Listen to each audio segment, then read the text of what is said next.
So in other news, women figure everything out. It's actually same news. New news. It is. Are we gonna get sued for that? Travis Knever, you're related.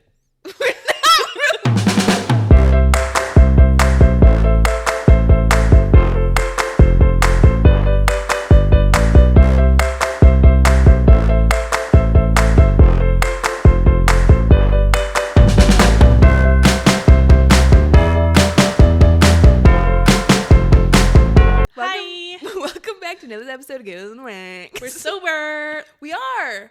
That's Sorry why about I'm last not week. like Yeah. having to sleep. Yeah, literally. But welcome. And also, I wish this would stay in the middle of my forehead. You just gotta stop moving so much. Orbiting. Can't help it. I'm an orbiter. But I know it's not Halloween, but I wore my hair curly all of Halloween, and Happy Easter scream. So, I'm here for it. any life updates for you, my friend? Not really, but shout out to the Bosnian soccer team. Woo!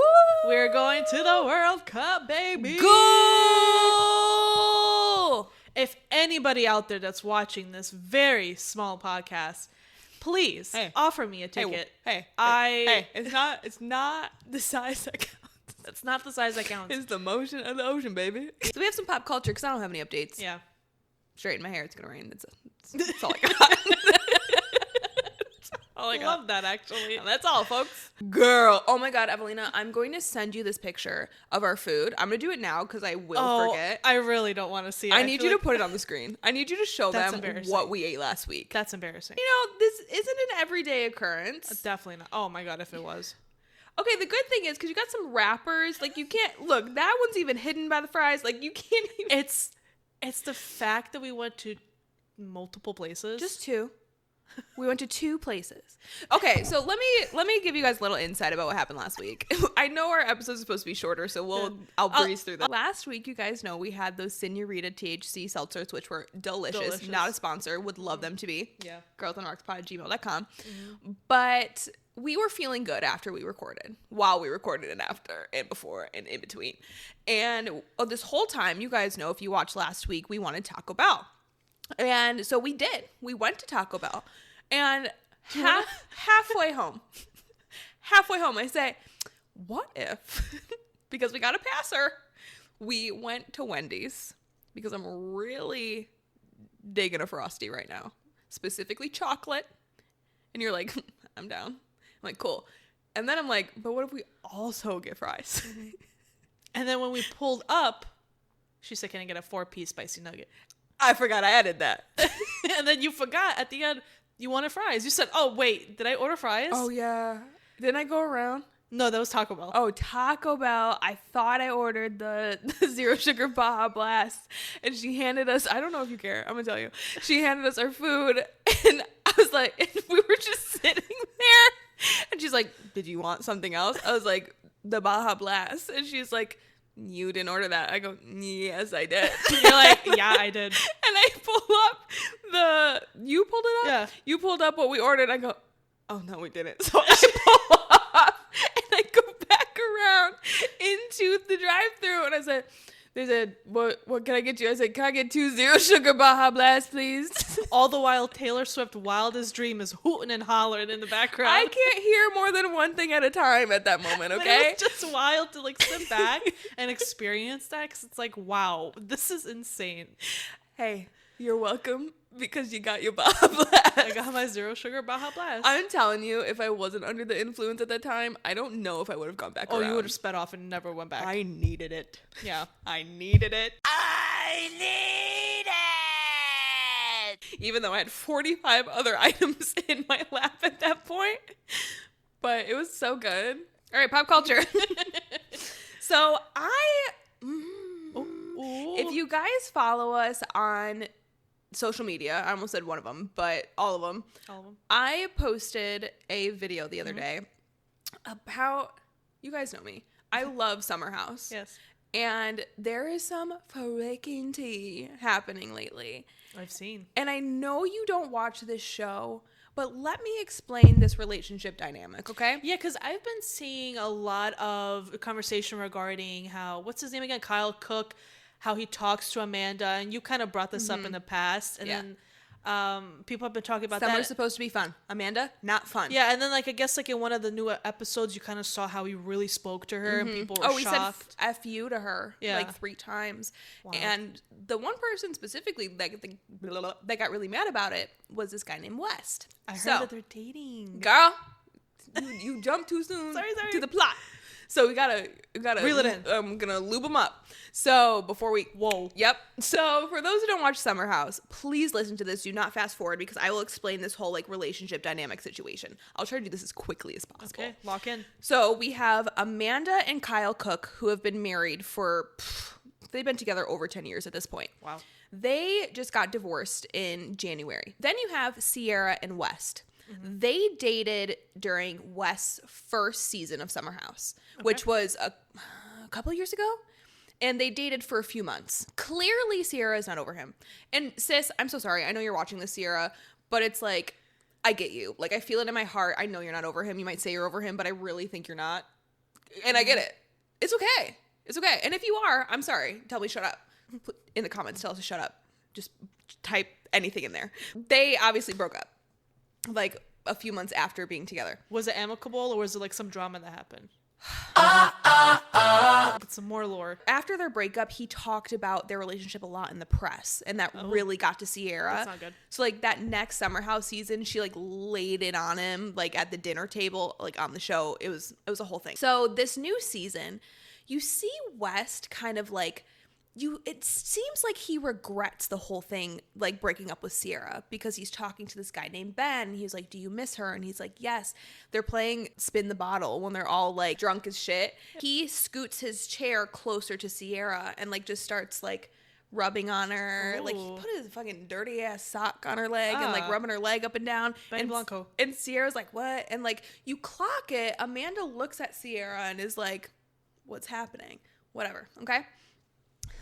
Fast forward. As you're kind of watching this, you're seeing this dynamic between Amanda and West. You're not 100% clocking it, but people are like, this is a little weird. They're always sitting next to each other, lightly grazing each other on accident. When Kyle tells Amanda F you, he's the one that like storms in, is like, you can't do that to your wife. He's trying to console her. Thing I forgot, Sierra and Amanda, best friends.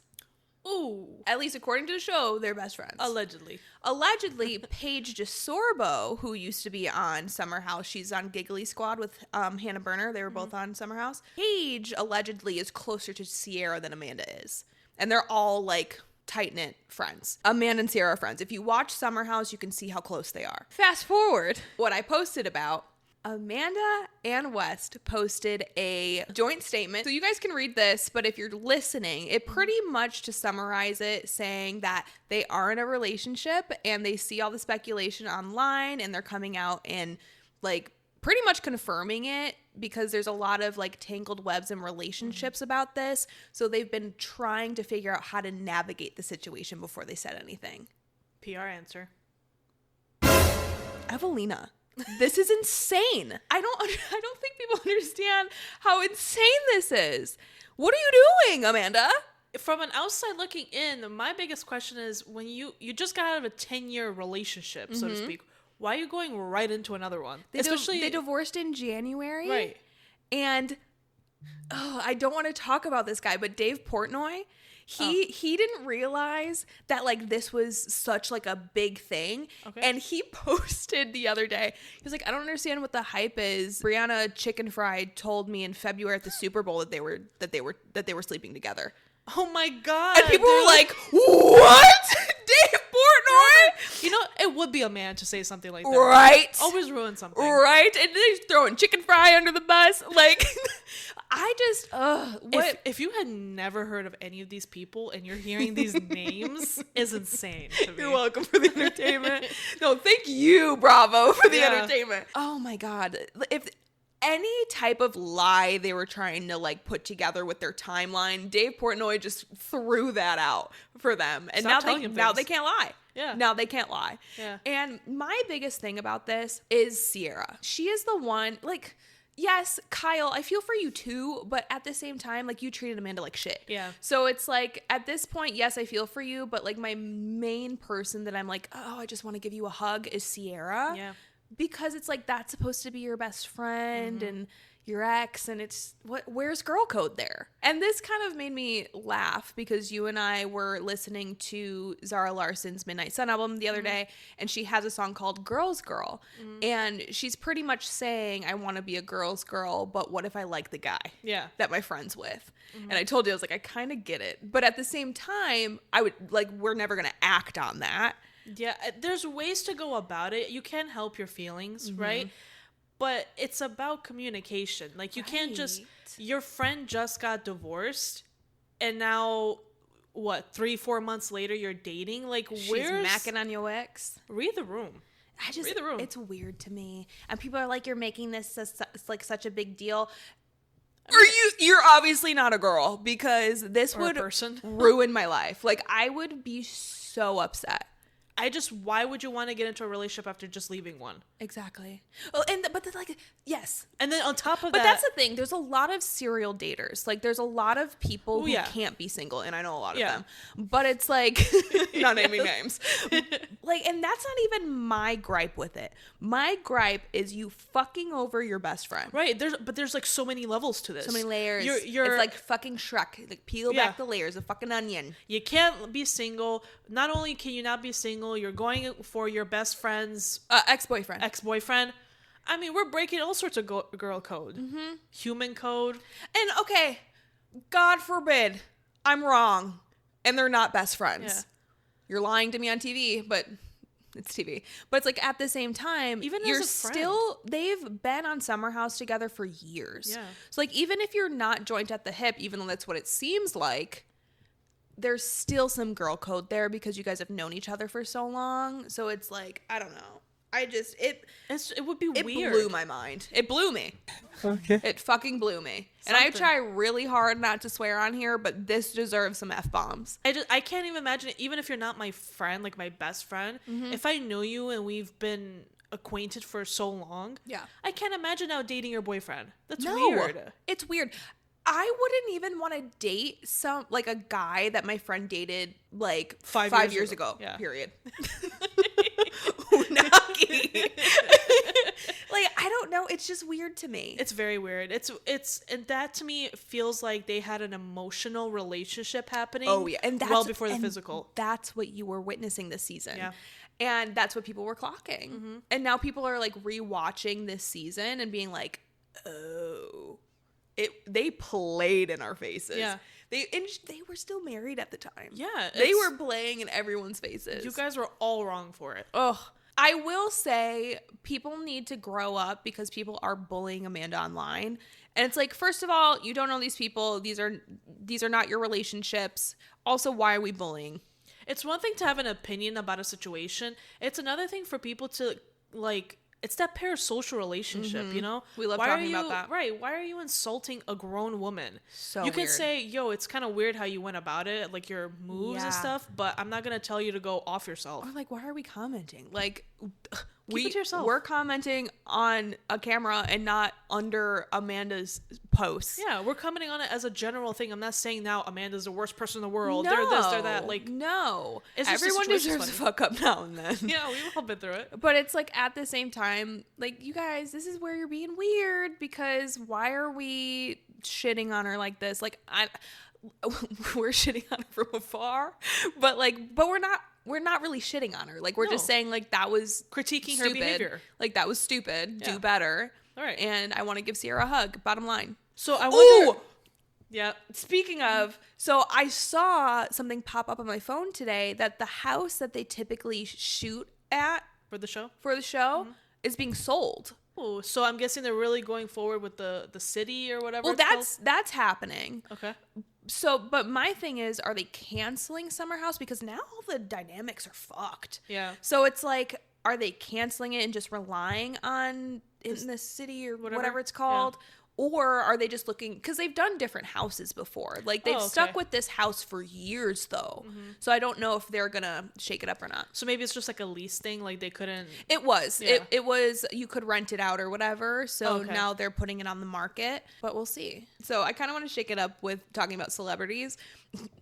Those are like, what, B-listers, C-listers? Right. There was these videos going around on my TikTok algorithm. I don't know if you've seen them. But I've seen this a lot where women in their 30s are saying, like, why hasn't anybody said anything about this? Like, once you get into your 30s, how do I put this delicately? She's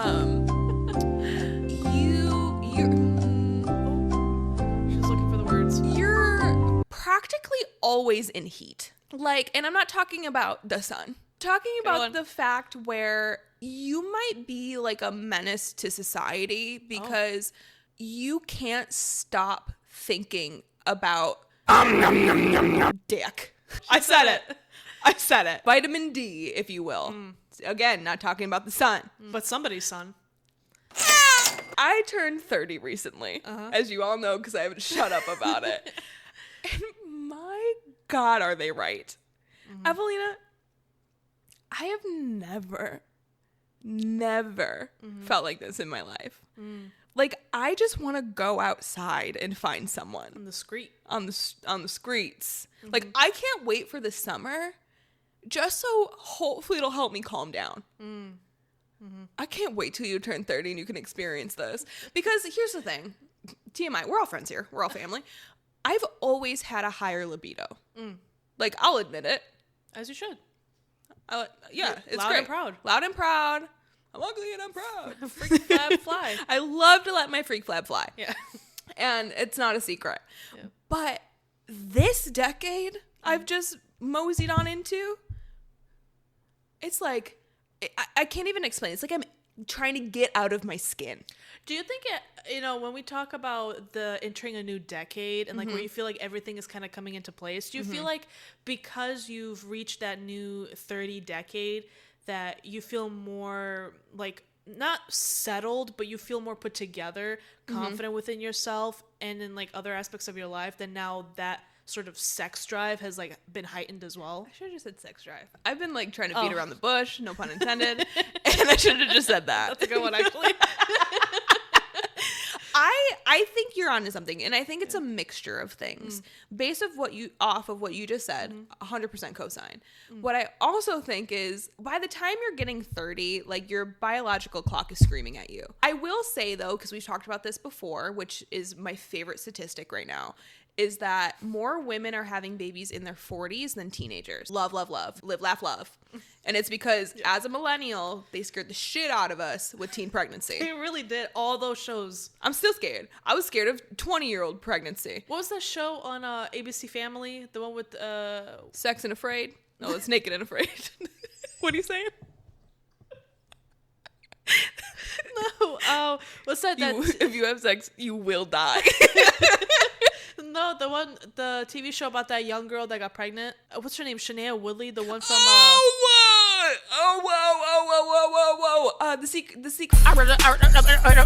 The Secret Life of the American Teenager. Yes. Oh yes. That one. I mean, they had shows like that. Chicken Soup for the Soul. Chicken Soup with a soda on the side. I'm on one today. They really scared us. They straight. scared us. They scared us straight. Unfortunately. I was scared straight. Now look at us. Now look at us. In heat. Ooh, girl, I'm sweating. I just wanted to bring this up because it is a personal struggle of mine. But do you think it's because you just recently had sex in your 30s that like ignited a flame? And it also wasn't a bad time like it typically is with us? I feel like, what is it called when you like feed the flame? Is it feed the flame? Yeah, I answered my own question with my words. Because I noticed a shift. Ignite? No, because it's been ignited. Yes. I turned 30 and it was like... No. Anyway, inserted. I said inserted. Funny. You did. So, like, my flame was ignited. It was flum. When I turned 30. And I think it was that birthday party. I was like, I'm feeling good. Yeah. I'm like, You look great. There was hot men around me. And hair down. fake hair in, no glasses on. I was in 2020 vision. I was in You were actually 2020 vision. I could say. I think that started the like in heat decade, and then it was fed literally. Yes. Yeah. And now it's like, oh my god, I want more. It's like your roaring 30s. They're roaring. Okay, so you guys want to let you in on something. So oh my god, yes. I had an experience recently. That's a wild one. It's giving Wizard of Oz. Okay. And this was not on the agenda today, but I want to hear from our fans. From our women. Because each sexual encounter is unique. Always. For some reason. Always. And I'm not saying in a bad way. No, it's like a memory to have. You know? A little experience, if you will. Experience. And I had an experience recently. Yes, you did. Not recently. It was a while ago. Yeah. Okay. Hey, I got permission from this person's friends to talk about this. That's like, all you need. They're like, he'll never see it. He'll never see it. Unless this is the one clip that blows up. I had a great time, okay, during this whole situation. Yeah. But then we get to the ending, the climax, pinnacle. If you will. The pinnacle. But his top of the roller coaster on the way down moment. Walk us through the moment. Walk us through, like, the feelings. I just want to know if anybody else has experienced this. When a man releases, okay? He lets out his helium. Ew. When he releases, they sometimes don't make any noise. Or they like, grunt. They moan or grunting sometimes. Have you ever heard a roar? Huh? The type of during roar that pinnacle of his. The type of roar that books write about. And that's where books and reality differ. They because collided. When you read these, like, look like, I hate how beanies do this shit keep going like, whoop, like, no, go do. Why you do that? It's like, but anyway, in books, they mention, especially the books I read, that during that moment, like a roar bursts through his chest, or like rumbling, all this motherfucking shit. When it happens in real life, and if you're watching on video, I'm going to give you my reaction. And if you're listening audio, just imagine. I have a hard time with hiding my facial reactions. That's that Raven Simone. So, yes, that's me. And so I'm happy that, like, his eyes were closed, because I literally was like this. Like, you good? You all right? Because it was unique. Oh, for sure. It was unique. I didn't know I was with the Cowardly Lion. I did say adolescent Simba was my kink. Wow, it's like you manifested this. And remember, adolescent is young adult. Don't be weird about this. Yes. So you think I would have relished in this moment.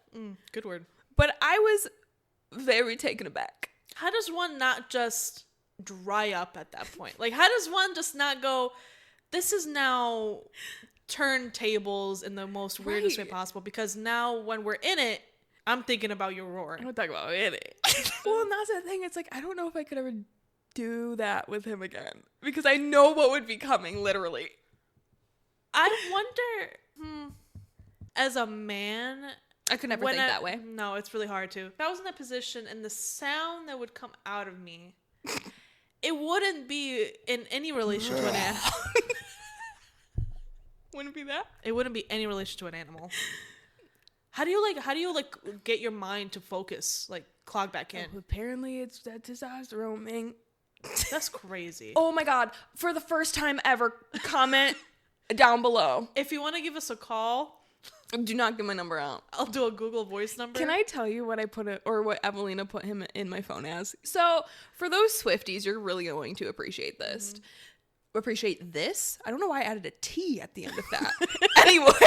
Anyway, so for those who are Swifties, the smallest man who ever lived. Evelina put him in my phone as the smallest man who's ever roared. Crazy. I've never had the experience of a roar. Count your lucky stars. There's a little bit of it where I feel like I wish I did. Because I wanna relate to this so badly, but I cannot. You're lucky. You're a lucky friend. Let us know down below if you ever experienced the roar, or if you did the roar. Let us know. And let us know where that comes from. Mm-hmm. You know? Are you reading smut? Are you? Wait. Now I have a whole different perspective on this whole situation. He's a reader. No, he doesn't look like a reader. No. His personality, not a reader. Hot as hell. Not a reader. No. Let's go ahead into a segment. Yes. We're already 30 minutes in. Please. Okay, but let us know down below. Or you can email us your stories, girlsandrockspot@gmail.com. That'd be super fun. Let us know if we can read it on air. So we're going to go ahead and go to a segment. And this is a segment we like to call Fun Fact Happy Hour. Woo! Oh, lost it. Okay. Wow. I do this every time. Okay, so this is from Intel's. And research, science. Research shows that women are biologically drawn to men. This is such a great connection. Are biologically drawn to men who display confidence, risk-taking, and dominance, even if those traits are toxic. This is explaining my dating history. Yeah. Studies in evolutionary psychology suggest that women are often attracted to traits like confidence, risk-taking, and dominance, as these have historically been linked to survival and status. However, modern research also highlights a critical nuance. I can't read. These same traits can become problematic when they cross into toxicity, leading to unstable or unhealthy relationship dynamics. Don't I know it? Experts stress the importance of distinguishing between healthy confidence and harmful behavior, as long-term relationship success depends more on emotional intelligence than dominance. Source, Journal of Personality and Social Psychology. So everything we always say is right? Yes. Literally, I found another article that says we're right. Yeah. I can't help but be attracted to these things. It's historical. You know, I wouldn't even say, because it's saying that women are attracted to dominance. What was the other two? Dominance? Confidence, risk-taking, and dominance, which is not, those are not bad things, no. But it says that when it does turn toxic, like, we're still attracted to it. Right. And I think a lot of women are attracted to those qualities in a man is because a lot of the times women themselves are forced to have those qualities. Mm-hmm. You know, like we've talked about women that are hyper independent, where we have to sort of be that dominant individual. And then a lot of times when we're like that in our personal life, we don't want that in our relationship. So we seek the opposite. Yeah, so then that's why, like, you want a guy to be... You're looking for that masculine energy. Yeah, you want him to be making the plans. The man! Making the decisions. Because if you're a woman that makes decisions in all of her aspects all the time, for her family, whatever it may be, it's tiring having to do that again in another relationship, you know? Mm-hmm. So I think that can turn into a toxic thing because women do want that. And then if you turn into a shitty person, well, we're still attracted to that. Right. We still want that. Correct. So... it's a dangerous cycle. I am attracted to shitty men. I'm just going to put it out there. Yeah. And I'm in a new decade and I'm still attracted to shitty men. I can't get over it. I've been to therapy and everything. But the good thing about you is, though, like, well, I don't know if this is a good thing. The guys that you've dated, they haven't necessarily experienced all of the toxic traits. Like, they've just been poopy guys. Poopy. You know, they haven't been like guys that like, oh, I'm going to take you out on a really nice dinner date and be bad to you. It's just, they don't even do that. Well, I'm not even, well, and that's the thing, like, it's not even dating. It's just who I am attracted to are these shitty men. And I can't break the cycle. Maybe in her 40s. Girl, I cannot go through my 30s upset anymore. I don't know what to tell you, sister. You gotta break the chains. We literally just got in April. My birthday was a month ago. You gotta break them chains. Break them. Release them. Oh. Release them. 1, 2, 1, 2, 3. Release them. Bottom line, Taylor Jean is attracted to shitty men. Intel said. Check that off your list. Check. And then we're going to go ahead and deep dive into one more thing. So Zara Larsson is actually in the news. This might be breaking news. I don't know, but Breaking news. No. so- I need to stop doing that every episode. yeah, we're gonna get sued. I'm sorry. That's for New Heights, not ours. Yeah, Sorry. don't be promoting another podcast on our podcast. But I love the Kelseys. Okay, anyway. Basically, what she says is that when she was talking about Midnight Suns and like completing that album, her feelings towards it, she goes, her label, which is Epic Records, they wanted her to release a new song before it drops to tease the said album. And she goes, it will ruin the project and the specific rollout that she had it planned. It's all play for stats, which she finds depressing. Then she goes, the controversial comment, playing the chart game is so dead to me. No one's looking at the charts but industry people and maybe Taylor Swift fans. There's two ways to go about this. One, after reading the full context of it, I don't think she was trying to call out Taylor Swift, but the fact that Taylor Swift, she literally called out Taylor Swift. I know, but I'm saying in a bad way. She Oh, wasn't like trying to call not her. Yeah. being rude about it. Yeah. But it's so funny to me that for someone like Taylor Swift, who generally speaking keeps to herself, is consistently finding herself in conversations that don't really she didn't ask to be in. She's not in. And I hate that Zara Larsson did this because now We just talked about her last week. Right. We love her. Right, and this is going to turn into a conversation now between Zara Larsson versus Taylor Swift. And why are we pitting women against women all the time? Yes. But it's like it's her fault because she did it. Yes. And she did come out with a response for it Oh. because it was this whole thing. So she put out, I believe this was on Instagram, but she said, I did an interview with The Guardian saying the quote, because no one plays the chart game like Taylor Swift, LOL. Right. And that her saying it that way was nice. Right. Yes. Right. And then she goes, she's literally the best at it and everyone knows that. It's not the read you guys think it is. And also, ... I care. Cool. On my next project after Midnight Sun. I said that because I feel like I have some cultural value right now in pop music. Something I've never had to at this level. But I'm not in a position to influence the charts. Sad face. LOL. Sad face. And I still think you could be an amazing artist and not chart. Those two things are not mutually equal to me and shouldn't be to any fan either. But I still want number one. Please make Midnight Sun number one. Please. So many exclamation marks. That would be so mega please. So many exclamation marks. So we don't care about the charts, but please make Midnight Sun number one.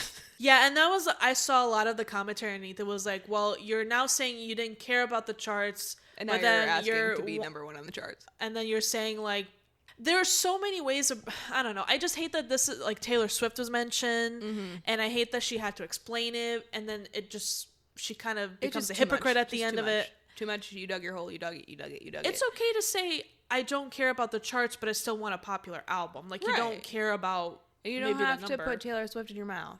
We can't all be Taylor Swift, No. unfortunately. And here's the thing, because I'm not here to shit on Zara, because literally last week I talked about how much I loved her. She's extremely talented. She All of is. this. I would love to see her live. Yeah. Like, she's great. It just sucks. Yeah. When like somebody else that we really love and somebody that we love is just like, and like she said, she wasn't trying to like be shitty about it, but just kind of came off that way. Now the Swifties are mad. And it's a whole conundrum. It can seem like a dig to say like nobody cares about the charts except the industry and then maybe Taylor Swift. So like you generalized it first as the industry, but then you had to specify Taylor Swift, which is like the issue here because it's like you could have just left it at industry. Can we talk about TTPD never charting? Yeah, but winning a lot of awards, I think. I don't think it did. No, it didn't win anything. That was the whole thing. I was thinking of Fortnite because Fortnite. Well, won some stuff. Fortnite won like a. But I don't think the album as a whole won something. That's what I was saying. Yeah. TTPD in general did not win anything, which in my mind, whatever. Yeah. That was a Swiftie album. I Will Die on This Hill. That was a fault from the industry. Correct. And that's the thing. Not all of Taylor Swift things chart. Even though most do. Yeah. Because she's grand. But I don't know. I hate that this is a topic because because I don't think she meant any ill will towards Taylor Swift, but like people are going to make it seem like she did, Right. and then it's women against women, and I'm just so tired of this narrative. And then it's going to turn into this topic, which it kind of already is, which is, wow, Zara Larsson, you don't have any of the hits like Taylor Swift. And then it's like digging down she on said Zara that. Larsson. She even said that. Right. And herself. I just hate that it's now we have to like demote Zara Larsson when it's like, okay, she may not be Taylor Swift level, but she is extremely talented individual. She has hits after hits. Right. She's just not that mainstream popularity, but she is such an extremely talented person, and I don't think you should take away from that. She's very talented. Yeah. I just give a warning to anyone: be careful mentioning Taylor Swift because it might be your last day. And that's all I'm saying. And that's it. So we're going to go ahead and just go into our last segment. And this is a segment that we like to call Weekly Vibes of the Week. And my weekly vibe this week, shocker, is a Bridgerton spinoff. Wow, I never would have guessed it. Oh my God. So I rewatched, so this is my second watch of the Queen Charlotte spinoff, Bridgerton story. And what I love about this is that Queen Charlotte is not in any of the Bridgerton books. Shonda made her up for more drama during all of these love stories, which may have been one of the smartest things she's ever done because this character is immaculate. It's just one season, it's 6 episodes, and it might be one of her best projects. It has such emotion, and like the plot is incredible, and it's like you are locked in from scene 1. Like, it is just so good. I think it's really funny because it's a part of Bridgerton, but like the writer had nothing to do with it. I mean, they did work together. They collabed into writing the book for this part, but like this was created by Shonda. Wow. This just shows how talented this woman is. I highly recommend, if you haven't watched Bridgerton, I mean, I wouldn't just watch this alone because you kind of need to know what's going on. The context. Yeah, but I highly, highly, highly recommend watching this if you watched Bridgerton and you haven't watched the Queen Charlotte spinoff. It's only one season, like I said, 6 episodes. I mean, they're like over an hour each. I watched it all yesterday. It's so good. And the thing is, like, they play into how King Henry III like went crazy or whatever, and like that's her husband. So in the very beginning it says this is all fictional, this is based off what the author wanted to write, this is not what actually happened. But I like the fact that they brought in that historical piece into it, and she just kind of did her rendition of it. That's kind of cool. Like Wuthering Heights. Just kidding, rage bait. My weekly vibe is also something that you can watch. I just recently saw in the movie theaters is the new Mario movie, the Super Galaxy Mario. Oh, I keep seeing the trailer. And I never saw the other Mario movie, but I saw this one specifically because the Mario Galaxy one is probably one of my favorite Mario games of all time. I love that game. And the movie is a quick, like, an hour and 35 minute. It is funny. Okay. It is funny. It is cute. I'm such a sucker for, like, animated things that are made to be babies, because I think it's just so adorable. Like